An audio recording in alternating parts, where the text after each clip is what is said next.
بسم اللہ الرحمن الرحیم۔ اسحاق ابن عمار نے امام صادق علیہ السلام سے سوال کیا کہ مولا مجھے بیان فرمائیے کہ نماز فجر کا سب سے افضل ترین وقت کون سا ہے؟ تو امام علیہ السلام نے ارشاد فرمایا کہ جیسے ہی فجر طلوع ہو جائے اور جیسے ہی صبح صادق کا وقت آ جائے، یہی بہترین وقت ہے نماز فجر کے ادا کرنے کا، اور یہی نماز فجر کا اول وقت ہے۔ اس لیے کہ خداوند متعال قرآن مجید میں ارشاد فرماتا ہے کہ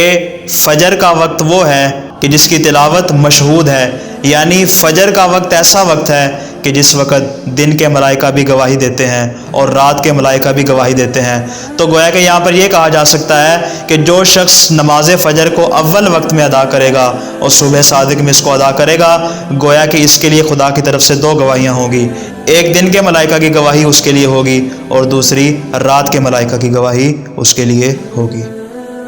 ایک دن کے ملائکہ کی گواہی اس کے لیے ہوگی اور دوسری رات کے ملائکہ کی گواہی اس کے لیے ہوگی۔